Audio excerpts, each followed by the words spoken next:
wabarakatuh. Shalom.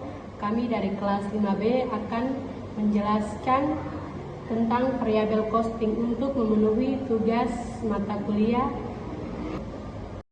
Perkenalkan, nama saya Rosalina Asem dengan NIM 2023-6220-1038. Perkenalkan, nama saya Agustinus Christian Mas, NIM 2023-6220-1050.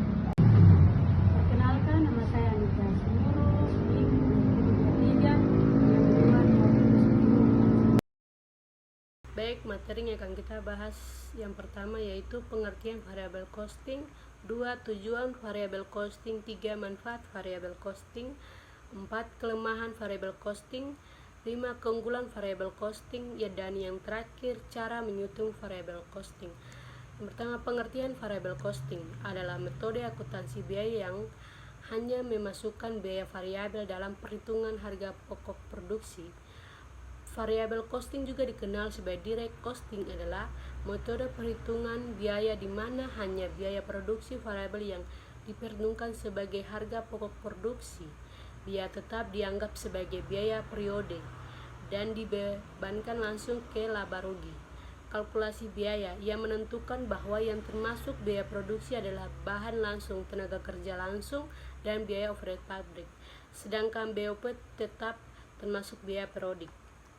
Dan yang berikutnya, tujuan variabel costing.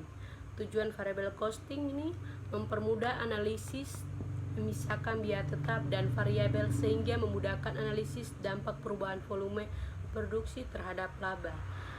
Dan yang berikut, menghindari distorsi laba yang memungkinkan terjadi akibat perubahan tingkat persediaan. Yang terakhir, memberikan informasi yang lebih transparan tentang biaya produksi dan kontribusi setiap produk terhadap laba perusahaan. Baik, kita masuk ke materi yang berikut yaitu manfaat informasi yang dihasilkan oleh metode variabel costing. Yang pertama, untuk perencanaan laba jangka pendek, yang kedua untuk pengendalian biaya, dan yang terakhir untuk pengambilan keputusan. Pengambilan keputusan laba jangka pendek dengan metode variabel costing adalah proses pengambilan keputusan yang berfokus pada dampak biaya variabel terhadap profitabilitas dalam jangka waktu singkat, biasanya kurang dari 1 tahun. Dalam metode ini, hanya biaya variabel yang dianggap relevan dalam mengambil keputusan, sementara biaya tetap dianggap tidak relevan karena tidak berubah dalam jangka pendek, terlepas dari volume produksi atau penjualan. Yang berikut, perencanaan laba jangka pendek. Perencanaan laba jangka pendek dengan metode variabel costing adalah pendekatan perencanaan yang berfokus pada analisis biaya variabel untuk memprediksi laba dalam periode waktu singkat, biasanya 1 tahun atau kurung. Metode ini memisahkan biaya menjadi 2 kategori utama, biaya variabel dan biaya tetap, dan hanya biaya variabel yang dianggap relevan dalam pengambilan keputusan jangka pendek.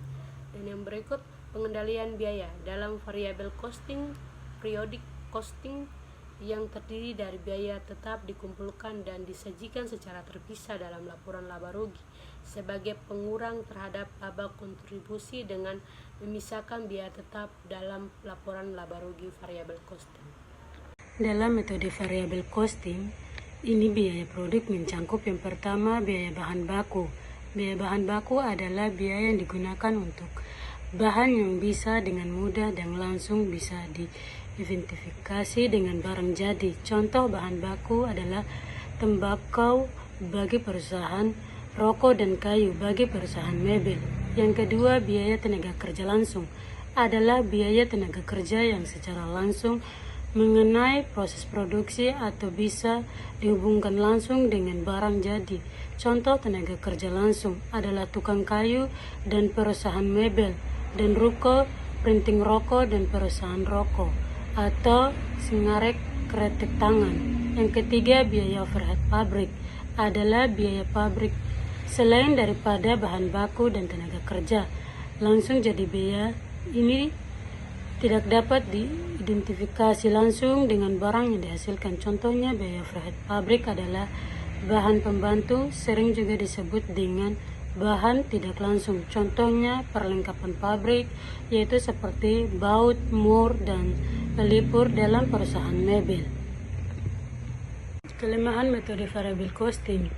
Pemisahan biaya ke dalam biaya variabel dan biaya tetap sulit dilaksanakan karena jarang sekali suatu biaya benar-benar variabel atau benar-benar tetap.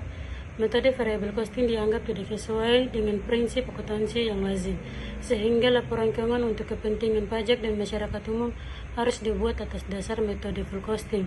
Dalam metode variable costing, naik turunnya laba dihubungkan dengan perubahan-perubahan dalam penjualannya, sehingga untuk perusahaan yang kegiatan usahanya bersifat musiman, variable costing akan menyajikan kerugian yang berkelebihan dalam periode tertentu, sedangkan dalam periode lainnya akan menyajikan laba yang tidak normal. Tidak diperhitungkan biaya overhead pabrik tetap dalam persediaan dan harga pokok persediaan akan mengakibatkan nilai persediaan lebih rendah sehingga akan mengurangi modal kerja yang dilaporkan untuk tujuan analisis keuangan. Keunggulan variable costing. Yang pertama, alat perencanaan operasi. Variable costing lebih mudah menghimpunkan data untuk perencanaan laba yang telah ditetapkan. Yang kedua, penetapan harga jual. Penetapan harga jual dapat lebih mudah dilakukan dengan konsep margarin kontribusi akan memudahkan untuk menetapkan harga jual yang dapat menutup biaya tetap. Metode variable costing, biaya dipisahkan ke dalam biaya tetap dan biaya variabel yang memungkinkan manajemen dapat memahami pengaruh yang akan timbul dari biaya produk terhadap laba.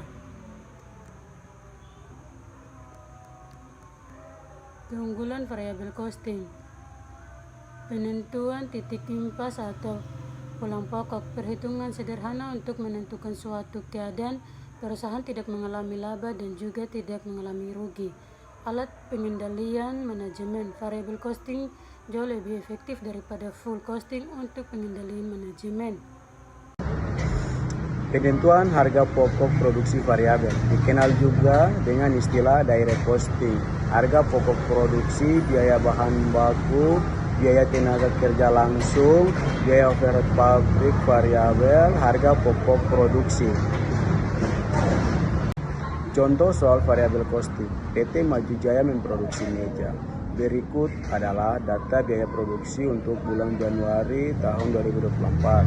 Biaya bahan baku langsung 50.000 per meja, biaya tenaga kerja langsung 30.000 per meja, biaya overhead variabel 10.000 per meja, biaya overhead tetap 50 juta per bulan, biaya pemasaran variabel 5.000 per meja, biaya pemasaran tetap 20 juta per bulan, biaya administrasi tetap 15 juta per bulan. Selama bulan Januari, PT Maju Jaya memproduksi 1.000 meja dan berhasil menjual 800 meja dengan harga 150.000 per meja. Hitunglah biaya produksi per unit menggunakan metode variable costing. 2. Buatlah laporan laba rugi menggunakan metode variable costing. Contoh soal variable costing. 1. Biaya produksi per unit variable costing. Biaya bahan baku langsung 50.000, biaya tenaga kerja langsung 30.000, biaya overhead variabel 10.000. Total biaya produksi variabel per unit 90.000. 2. Laporan laba rugi variable costing.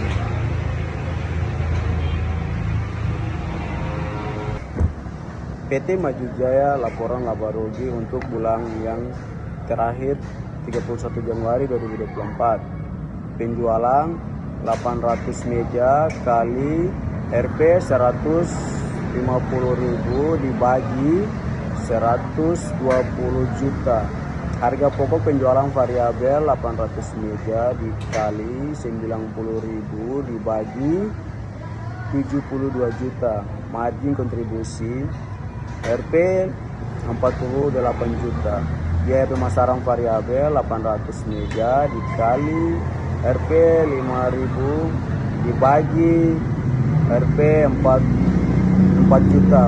Margin kontribusi setelah biaya pemasaran variabel RP 44 juta. Biaya overhead tetap RP 50 juta, biaya pemasaran tetap RP 20 juta, biaya administrasi tetap RP 15 juta, total biaya tetap RP 85 juta, laba rugi bersih 41 juta.